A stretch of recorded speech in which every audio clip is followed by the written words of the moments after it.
Olá, você está no canal Um Conto por um Ponto.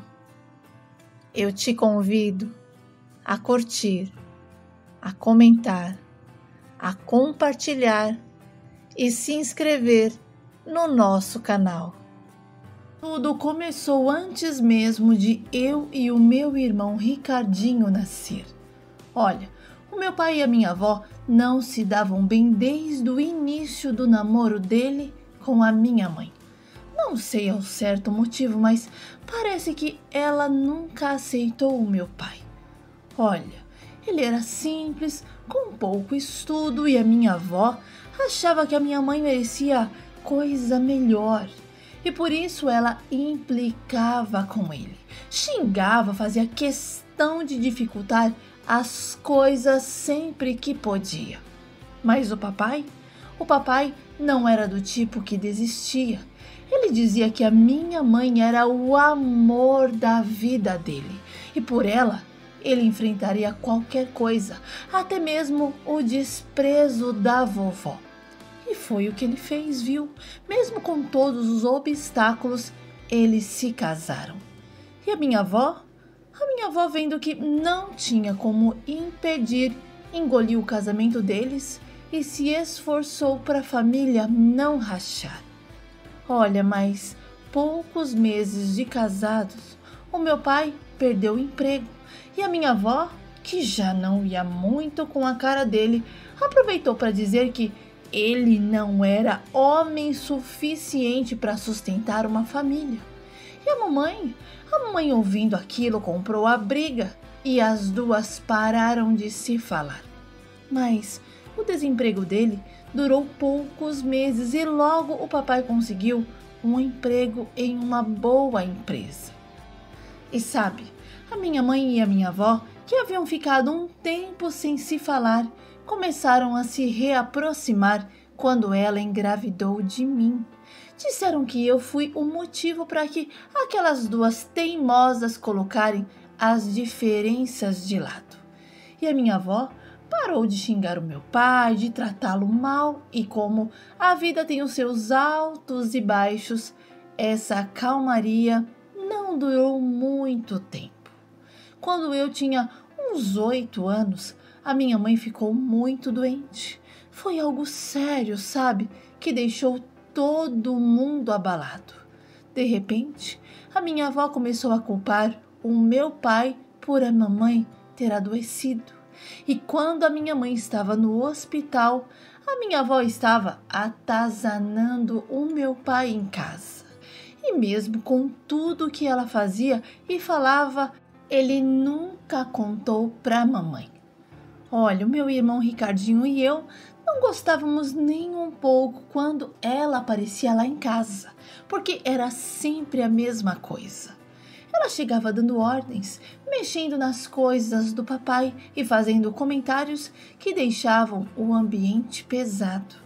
E o papai não dizia nada. Às vezes ele apenas comentava com a irmã dele, a tia Nereide, que não tinha cabeça para bater boca com a sogra, porque a única coisa que ele queria era a mamãe de volta. Mas, infelizmente, a nossa mãe não voltou para casa. 15 dias depois de descobrir um câncer, ela nos deixou. Foi como se o chão tivesse sumido. Tudo parecia perder o sentido, sabe? E na época, eu não entendia como algo tão terrível podia acontecer com a gente. Se para nós crianças foi difícil, para o meu pai então foi ainda pior. Ele não teve tempo de viver o luto, porque no mesmo instante a minha avó se voltou contra ele. Ela estava revoltada, furiosa com o mundo e acabou descontando toda essa dor nele. E começou a fazer insinuações, dizendo que ele não tinha cuidado direito da minha mãe, que ele era o culpado por ela ter adoecido. Mas o pior foi quando ela ameaçou entrar na justiça para nos tomar dele. Olha, eu nunca vou esquecer do dia em que ela disse isso. estávamos todos na sala tentando nos adaptar à nova rotina sem a mamãe, quando a vovó começou a falar que nós, Ricardinho e eu, merecíamos uma vida melhor, e o meu pai ficou tão nervoso que pela primeira vez chamou a vovó de velha encrenqueira e pediu para ela sair da nossa casa, alegando que ficaríamos com ele até o último dia de vida. Olha, e depois que ela foi embora, ele nos chamou e prometeu que ninguém iria nos tirar dele, porque nós éramos a sua razão de continuar a viver. E por isso ninguém iria nos separar, nem mesmo a vovó. Olha, o meu pai trabalhava em uma empresa que exigia muito dele. Ele saía bem cedinho e só voltava à noite exausto.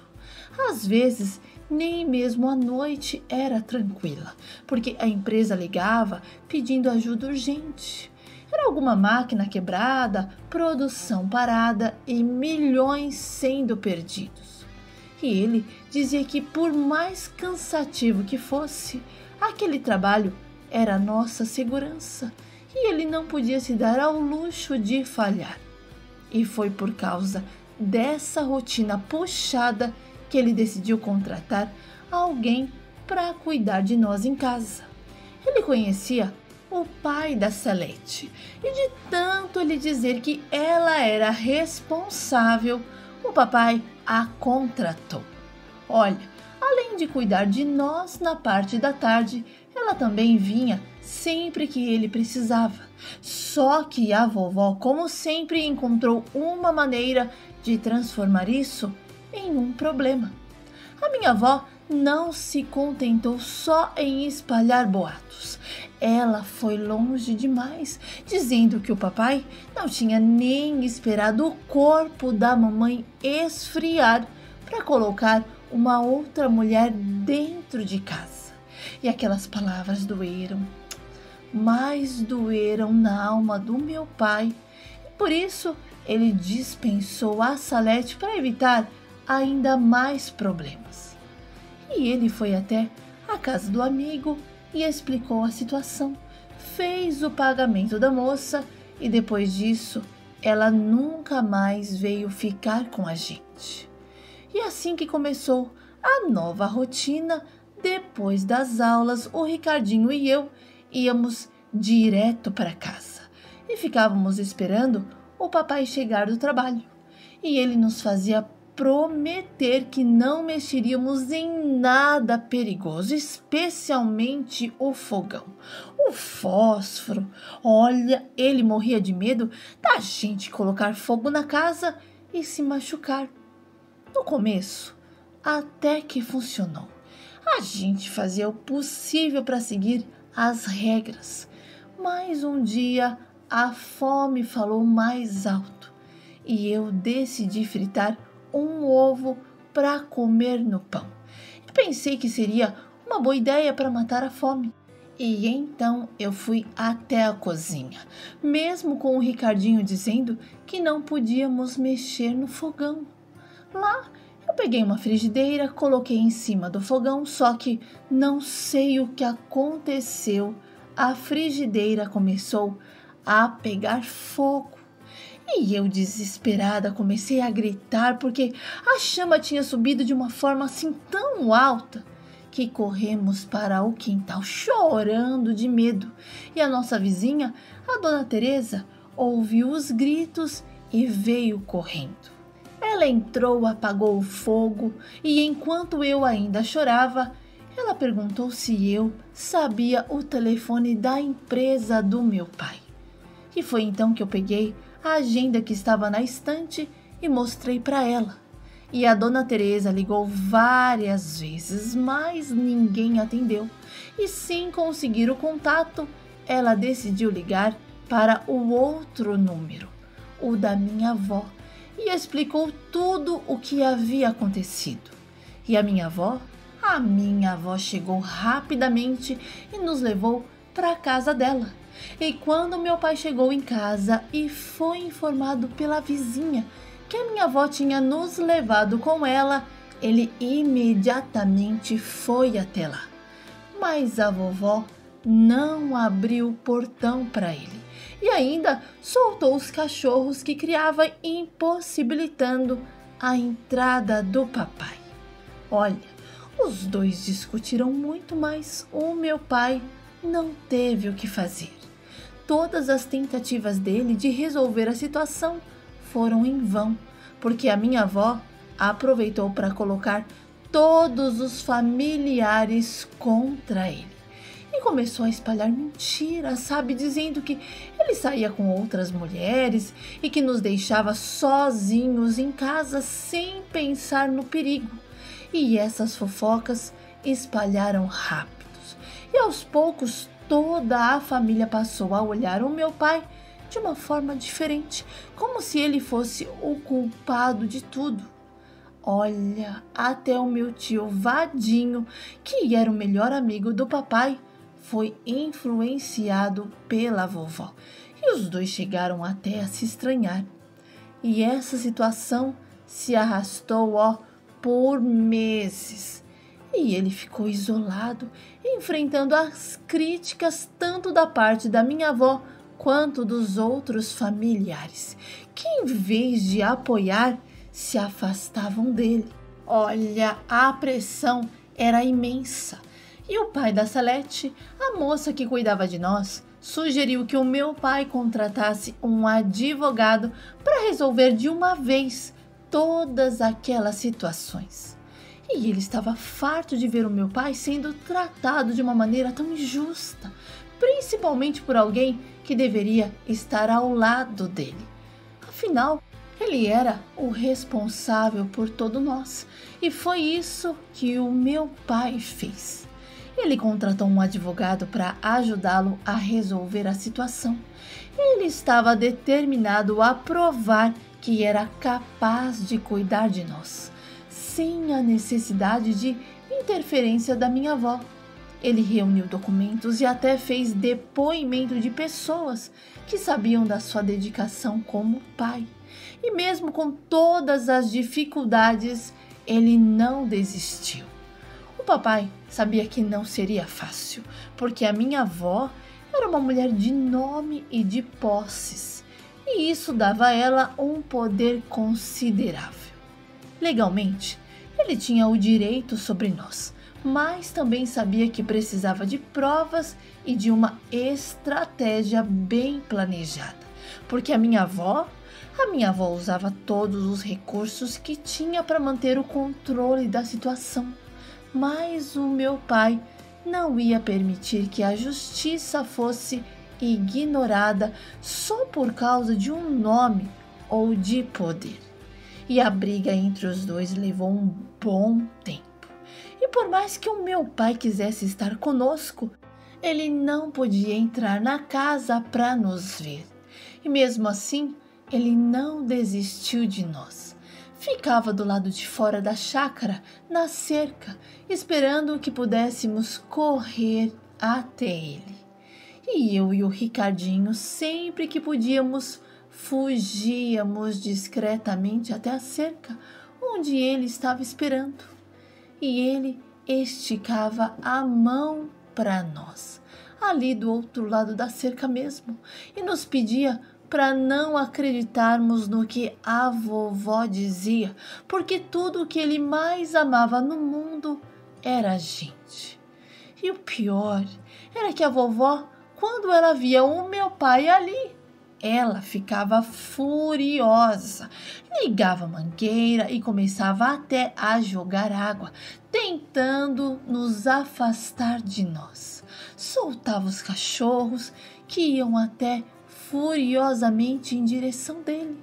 Olha, era uma agonia só. E o meu pai também sofria, a gente sofria. E a vovó, com toda a sua raiva e controle, fazia questão de tornar aqueles momentos ainda mais difíceis. Ela queria nos separar dele, custasse o que custasse. E cada vez que ela agia assim, a gente sofria mais. Bom, Finalmente, o juiz entendeu que o meu pai era a melhor opção para nós e decidiu que podíamos voltar para casa. E logo que voltamos para casa, imagina, a vovó começou a ligar para o meu pai, ameaçando-o de todas as formas. Olha, ela não conseguia aceitar a derrota e dizia que ele ia pagar por ter nos tirado dela. E as ameaças eram constantes. E um dia o meu pai criou coragem e decidiu chamar a minha avó para tomar um café em casa. Ele sabia que para conseguir paz que tanto desejava, precisava dar o primeiro passo. E então ele a convidou, pedindo para que ela viesse acompanhada do meu tio e da sobrinha dela, que era a sua secretária. E a vovó aceitou e apareceu em casa para esse bendito café. Olha, e foi aí que o meu pai, com calma, explicou que não queria mais continuar com aquela briga. Ele disse que aquilo estava sendo desgastante para todos nós, principalmente para nós, as crianças que vivíamos no meio de uma guerra. E ele falou que priorizava a harmonia e que estava disposto a fazer um acordo para que aquela disputa acabasse de uma vez por todas. O que ele mais queria era que nós, como filhos, estivéssemos com paz e equilíbrio, sem mais ameaças e sem mais confusão. Olha, ele sugeriu até que a vovó poderia nos levar a cada 15 dias para ficar com ela caso quisesse. E que se ela quisesse também viajar e nos levar, poderia fazer aquilo também, mas com uma condição. Sempre que fosse fazer qualquer coisa que relacionava a nós, haveria um diálogo entre eles para que todos estivessem de acordo e nada fosse feito sem a concordância de ambos. E deixou claro que estava fazendo aquilo porque sabia que a mamãe, se ela estivesse ali, era aquilo que ela gostaria que acontecesse, que a família, mesmo com as suas diferenças, vivesse em paz. E a minha avó aceitou. Embora às vezes ela aprontava, sabe? Os dois começaram a conversar sem brigar, embora houvesse momentos em que a educação e o respeito fugiam deles. Porém, as coisas começaram a melhorar aos poucos. O acordo em que o meu pai propôs funcionou daquele jeito. Bom, eu e o Ricardinho crescemos no meio disso, tentando entender o que significava aquela convivência entre eles. Às vezes, a minha avó ainda fazia algumas coisas que deixavam o meu pai irritado, mas no geral, a situação estava bem mais tranquila. Ele se esforçava para que tudo fosse o mais pacífico possível. E sabe de uma coisa? O papai era o homem da paz. Anos depois, ele se casou novamente com uma outra mulher, quando eu e o Ricardinho já éramos adultos.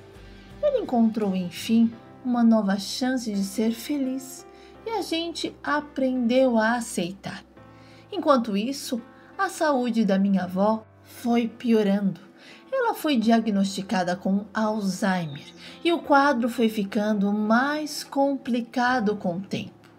E mesmo com tudo o que aconteceu entre ela e o meu pai, a vovó, na fase difícil dela, cismou que o papai era o seu único filho e chorava quando ele dizia que precisava ir embora, que tinha que voltar para sua casa. E com isso, o meu tio pediu para que o meu pai ficasse na chácara com a vovó. E ele se mudou com a sua mulher e os dois cuidavam da vovó com todo o carinho. A mulher do meu pai era um anjo de pessoa e ela entrou na nossa vida com muito carinho e paciência. Olha, ela fazia o possível para que a família continuasse unida. E quando a minha avó faleceu, o meu tio sugeriu que o papai continuasse morando na chácara, já que ele sempre preferiu a praia e não se dava muito bem com a vida no mato. E o meu pai passou a viver ali por anos. E quando se aposentou, ele encontrou uma nova paixão: cuidar dos animais. Olha, eu e o Ricardinho seguimos as nossas vidas. Eu me casei, tive filhos e o Ricardinho também formou a sua própria família. O tempo passou e em 2020 a esposa do meu pai faleceu. E em 2023 o meu pai também se foi. E com ele uma boa parte da nossa história.